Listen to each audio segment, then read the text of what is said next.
Summer holidays வந்தாச்சு, நம்ம GT Holidays வந்தாச்சு. GT Holidays, South India's #1 travel brand. Meenakshi Faculty of Pharmacy. Admission open for B.Pharm. Apply now.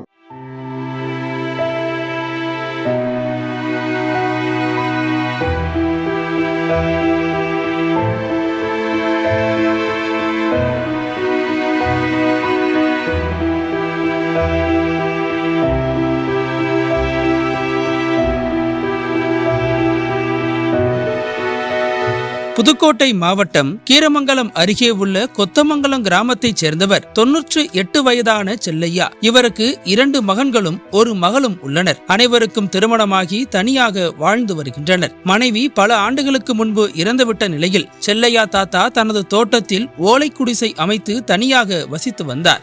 98 வயதிலும் உழைப்பை நம்பி வாழ்ந்த செல்லையா பனைமரம் ஏறி நுங்கு பறித்து விற்று வாழ்க்கையை நடத்தி வந்தார். நுங்கு கிடைக்காத பருவங்களில் தென்னை மரங்களில் ஏறி தேங்காய் பறித்து சொற்ப வருமானத்தில் காலம் கழித்தார். இவரது உழைப்பை 2020 ஏப்ரல் 23 அன்று நக்கீரன் வீடியோவாக வெளியிட்டது. அவருக்கு உதவித்தொகை கோரியும் வேண்டுகோள் விடுக்கப்பட்டது. இதை பார்த்த அப்போதைய புதுக்கோட்டை மாவட்ட ஆட்சியர் உமா மகேஸ்வரி வருவாய்த்துறையினரை ஆய்வு செய்ய உத்தரவிட்டு செல்லையாவுக்கு மாதாந்திர முதியோர் உதவித்தொகை வழங்க ஆணை பிறப்பித்தார். அதன் பிறகு இந்த ஆண்டு வரை பனைமரம் ஏறுவதை நிறுத்தாத செல்லையா கடந்த மாதம் ஏணி உதவியுடன் பனைமரம் ஏறி நுங்கு பிஞ்சாக இருப்பதாகவும் சில வாரங்களில் இறக்கலாம் என்றும் கூறியிருந்தார். அவரது நடமாட்டத்துக்கு ஒரே துணையாக இருந்தது அவரது சைக்கிள். பல ஆண்டுகளுக்கு முன் பழைய சைக்கிள் பழுதடைந்த போது குளமங்கலம் பாரத பறவைகள் அறக்கட்டளை புதிய சைக்கிள் ஒன்றை வழங்கியது. அந்த சைக்கிளை அவர் புது பொலிவுடன் பயன்படுத்தி வந்தார். கடந்த சில தினங்களுக்கு முன்பு வரை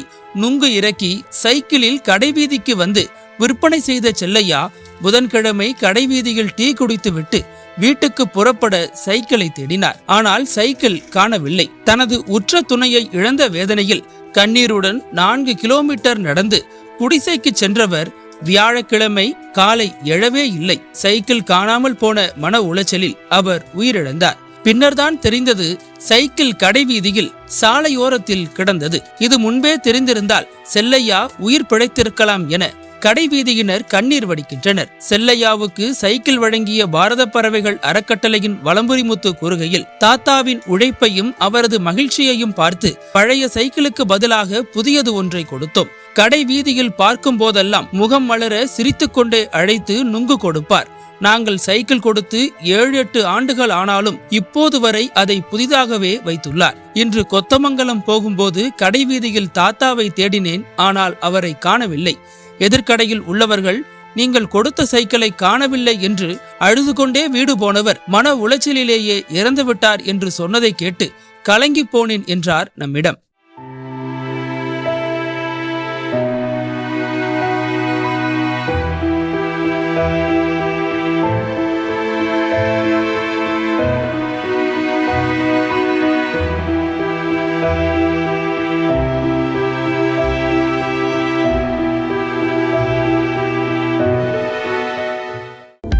அனல் பறக்கும் செய்திகளை அப்டேட் செய்து கொள்ள நக்கீரன் களத்தை இப்பவே சப்ஸ்கிரைப் பண்ணுங்க.